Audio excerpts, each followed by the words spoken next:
What if the more you push, the further you stray from what you want? Wayne Dyer spent a year studying an ancient text written 2,500 years ago, Lao Tzu's Tao Te Ching, and extracted a lesson that completely overturned his understanding of success. In Change Your Thinking, Change Your Life, one of Dyer's most intellectually serious works, he delves into the Taoist concept of Wu Wei. Literally, inaction. But that's misleading. Wu Wei doesn't mean doing nothing. It means action without force. It means movement without resistance. It means living in harmony with the natural flow of things, instead of constantly fighting it.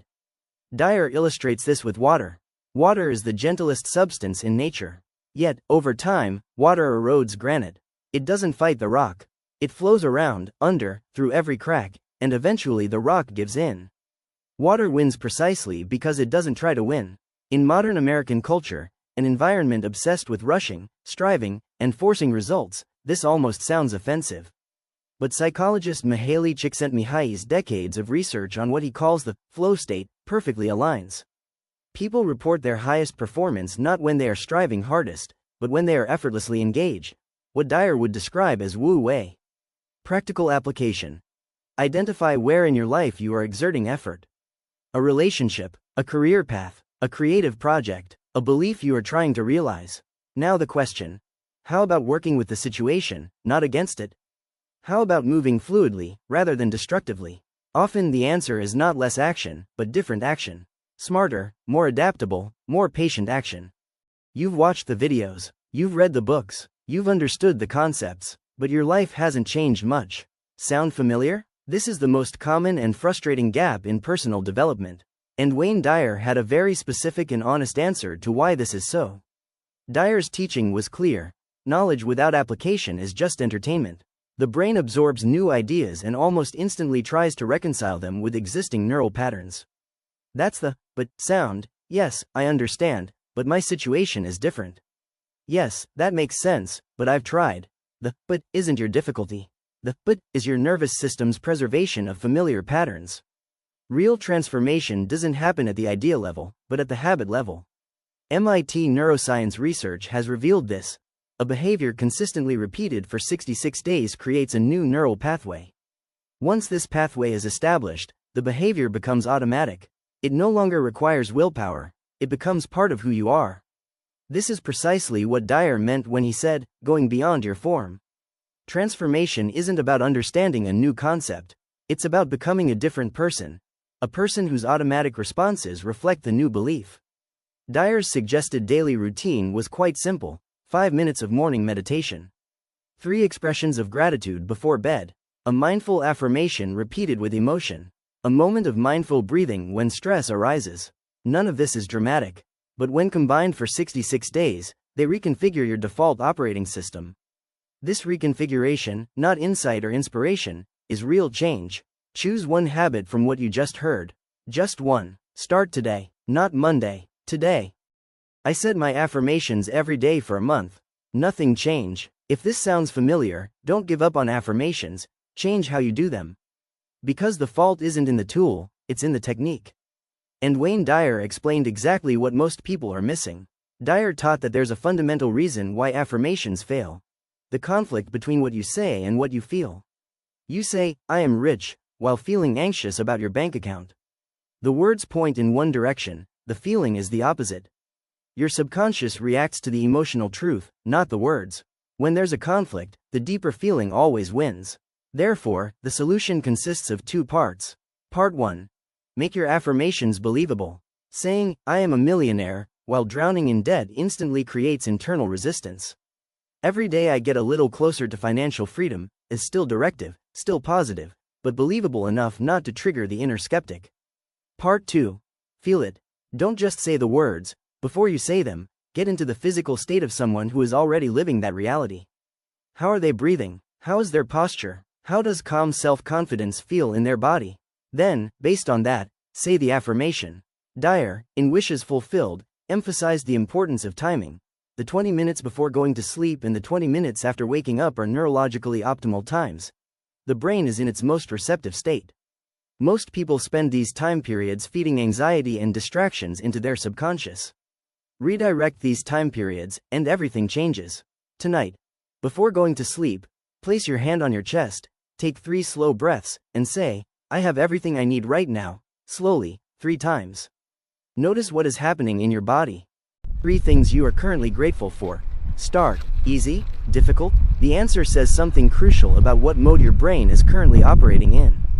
Wayne Dyer developed a daily practice based on gratitude, not just as a feel-good exercise, but because he understood something that science would later confirm. Gratitude physically changes your brain. Researchers at Harvard Medical School confirmed what Dyer intuitively taught. Regular gratitude practice measurably increases the production of dopamine and serotonin, the brain's primary well-being chemicals. But more importantly, 8 weeks of gratitude practice shrinks the amygdala, the center of fear and stress, while strengthening the prefrontal cortex, the center of clarity and decision-making. You are literally reshaping the architecture of your brain through the practice of noticing the good. Dyer's framework in his book, The Power of Intention. Gratitude is the quickest way to align yourself with what he calls the intention field, the creative intelligence behind everything.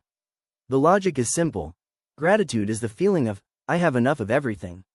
And from the mindset of, "I have enough," you make decisions that are completely different from the decisions you make from the mindset of, "I never have enough." From abundance, you give generously. You take thoughtful risks. You stay open. You attract more of the same energy. Practical application. Every morning, 3 statements. Something you are grateful for in your life. Something you are grateful for in your body. A person who makes a positive difference. That's all. 5 minutes. Accumulating over months, this practice transforms your default emotional state from scarcity to abundance. Who do you need to forgive right now? A parent, a friend, an ex, a boss, maybe yourself, and your resistance to that, "they don't deserve it," is perfectly understandable. But Wayne Dyer's perspective on forgiveness changes the whole frame. And when you hear it, the resistance begins to dissolve. Dyer was clear and straightforward. Forgiveness isn't about the other person. It's not about absolving sins, condoning them, or saying that what happened is okay. Forgiveness is a decision you make for yourself, to stop letting a past event dictate your present state. He often used this image in his talks. Holding on to anger is like picking up a burning coal and throwing it at someone else. You're the one getting burned. The other person may be completely unaware, completely unaffected, or may have already moved on from your life. Meanwhile, you're carrying their weight in your nervous system, your sleep, your health, your relationships. Medical research is striking. Not forgiving is associated with high blood pressure, weakened immune function, higher rates of depression and anxiety, and chronic pain. Anger literally makes you sick, physically, measurably sick. Dyer's own story is the most powerful example. He carried anger for decades toward his father who abandoned him. Then, in his 40s, he went to his father's grave, whom he never met, and stood there until he felt something being released. He described that moment as transformative, not because his father deserved forgiveness, but because Dyer deserved to be free. Forgiveness isn't a gift you give to the person who hurt you. It's a gift you give to yourself. Consider a person you refuse to forgive. You don't need to contact them. You don't need to tell them. Just, inwardly, say, "I'm letting go of this weight. Not for you, for myself." Notice what changes. Can you say no? Without explaining yourself for 10 minutes. Without the guilt spiral afterward. Without feeling like a bad person for 48 hours? If not, Wayne Dyer would point directly at what's missing. And it's not a communication strategy. It's self-love, real, grounded, non-negotiable self-love. Dyer taught that the quality of every relationship in your life is a reflection of your relationship with yourself. Not a metaphor, a literal pattern. When you don't value yourself, you attract and accept treatment that confirms your low self-valuation. When you do value yourself, you naturally create standards, not from arrogance, but from self-respect, and those standards filter your relationships accordingly. The approval addiction Dyer described in his early work is most visible in relationships. People pleasers say yes when they mean no. They shrink to fit. They perform versions of themselves designed to keep the peace or earn love. And over time, both they and the person they're performing for lose access to who they actually are. Dyer drew from his clinical psychology training here. Research consistently shows that individuals with high self-esteem form healthier attachments, communicate more honestly, handle conflict more constructively, and recover from relationship difficulties faster. This isn't because they need relationships less, it's because they bring a whole self to the relationship instead of a half self looking to be completed.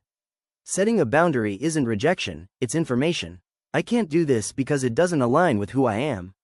That's not harsh, it's honest, and honesty is the foundation of every relationship worth having. Today, say no to one thing you'd normally say yes to out of obligation. Notice how it feels. Comment below. What's one boundary you've been putting off setting? No judgment, this is a safe space. And subscribe. Phase 5 starts next video. We're talking about what happens when you achieve success and still feel empty. In this phase, we covered 6 transformational lessons from Wayne Dyer. Wu Wei, doing more by forcing less. Habits, because knowing is never enough. Affirmations, and why most people get them wrong. Gratitude, the one habit that rewires your brain. Forgiveness, not for them, but for you. And self-love, the foundation of every healthy relationship. Now it's your turn. Pick one lesson from this phase that hit hardest. Write it in the comments, just one sentence. I'll be reading every single one. And subscribe. Phase 5 is next. 6 final lessons on purpose, courage, and living as the fullest version of yourself. Don't die with your music still in you.